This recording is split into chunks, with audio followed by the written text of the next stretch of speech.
নমস্কার দাবামি বন্ধুরা, Olympus chess একাডেমিতে তোমাদের আরো একবার স্বাগত। আজকে যে অধ্যায়ে আমরা আলোচনা করব সেটা হচ্ছে স্টেলমেট। আমরা দেখেছি চেকমেট কাকে বলে এবং কিরম ভাবে হয়। তো আজকে দেখবো আমরা স্টেলমেট। তো এই স্টেলমেট আর চেকমেটের মধ্যে একটা ছোট্ট একটা ফারাক রয়েছে। মানে চেকমেটে কিন্তু গেম জেতা যায়, আর স্টেলমেটে কিন্তু গেম ড্র হয়ে যায়। তো দেখে নিই আমরা স্টেলমেট কিরম ভাবে হয়ে থাকে। তার আগে আমরা একটা চার্ট দেখে নেবো, যে চার্টটা কিন্তু তোমরা অবশ্যই সেভ করে নেবে। তো দেখো, চার্টটা হচ্ছে ঠিক এইরকম। স্টেলমেট যখন কোনো যখন কিং চেকে থাকবে না, ঠিক আছে? চেকমেটে কিং চেকে থাকে, স্টেলমেটে কিন্তু কিং চেকে থাকে না।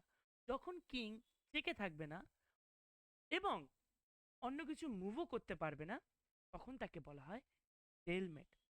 ঠিক আছে? তখন তাকে স্টেলমেট বলা হয়। তো অনেক অনেক গেম আমি দেখেছি যেখানে কিন্তু ভুলবশত কিন্তু অপোনেন্ট স্টেলমেট করে ফেলেছে, জেতা পজিশনে সে তারা ড্র করে ফেলেছে ভুলবশত। তো এই স্টেলমেট সম্বন্ধে অবগত তোমাদের সব অবশ্যই হওয়া উচিত, তাহলে তোমরা এই জিনিসটা কিন্তু অ্যাভয়েড করতে পারবে। তো স্টেলমেট কিন্তু আমরা তখনই অ্যাপ্লাই করব যখন আমাদের পজিশন ভালো নয়, বা আমরা হারতে চলেছি, বা আমাদের ড্র করা দরকার, তখনই কিন্তু স্টেলমেট অ্যাপ্লাই করব। কারণ স্টেলমেট কিন্তু আমাদের উইন দেবে না, আমাদের গেমটা ড্র করতে সাহায্য করবে। তো স্টেলমেট কিন্তু তোমরা করবে না যখন তোমাদের পজিশন ভালো বা তোমরা জিততে পারো। তাহলে চলো বোর্ডে দেখে নি স্টেলমেট কিরম ভাবে হবে। এখন কিং আমরা দিলাম, ধরে নাও D6 এ কিং বসালাম, ব্ল্যাক কিং এ নিলাম। আচ্ছা, D8 এ বসালাম। তো আমরা যদি এখানে একটা কিং বসাই D6 এ, আর রুকটা যদি G4 এ বসাই, তাহলে এখানে বলতে পারবে চেকমেট কিরম ভাবে হবে? যদি বলতে পারো আমাকে কমেন্ট বক্সে কিন্তু অবশ্যই জানাবে। রাইট, এখানে কিন্তু রুকটা যদি G8 এ বসে, তাহলে কিন্তু এটা চেকমেট হয়ে যাচ্ছে। এটা আমরা চেকমেট পর্বেই দেখেছি যে চেকমেট কিরম ভাবে হয়, যখন কিং পালাতে পারে না। বাট আমি একটা পজিশন তোমাদের দেখাচ্ছি, দেখো তো এই পজিশনটা কি বলছে। এই পজিশনে দেখো, হোয়াইট কি কিংকে চেক দিচ্ছে ব্ল্যাক কিংকে? না, কারণ রুক কিন্তু ডায়াগোনালি যেতে পারে না, অর্থাৎ ব্ল্যাক কিং কিন্তু চেকে নেই। তাহলে এখন বলো তো ব্ল্যাক কিং তাহলে কি দেবে? ব্ল্যাক কিন্তু কিছুই দিতে পারবে না, কারণ কিং কিন্তু নড়াচড়া করতে পারবে না, কারণ যেখানে নড়াচড়া করবে রুক রয়েছে, আর রুককে কিং সাপোর্ট দিচ্ছে। অর্থাৎ এই যে পজিশনে তোমরা দেখতে পাচ্ছ, এটা কিন্তু স্টেলমেট হয়ে গেছে, মানে গেমটা ড্র হয়ে গেছে। এখানে কিন্তু হোয়াইট জিততো, বাট হোয়াইট কোনো কারণে এই পজিশনে এসেছে যেখানে কিন্তু গেম ড্র হয়ে গেছে, কারণ কিং কিন্তু চেকে নেই। যদি কিং চেকে থাকতো তাহলে কিন্তু এটা চেকমেট হতো না।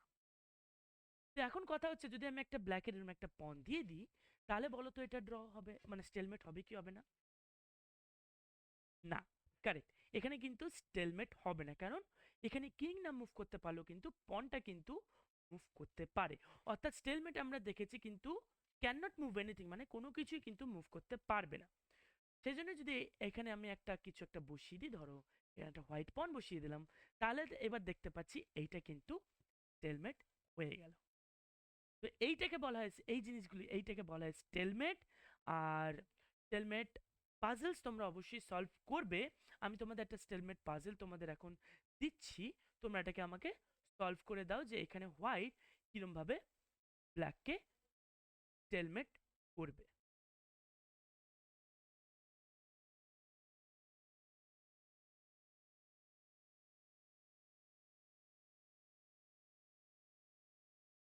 এটা হচ্ছে হোয়াইট টু প্লে এবং ব্ল্যাককে কিন্তু স্টেলমেট করতে হবে। তো এই অ্যান্সারে তোমরা যদি জেনে থাকো আমাকে কমেন্ট বক্সে জানিও। ঠিক আছে? তো আজকে এই পর্যন্তই আমাদের এই স্টেলমেট। আশা করি তোমরা বুঝেছো।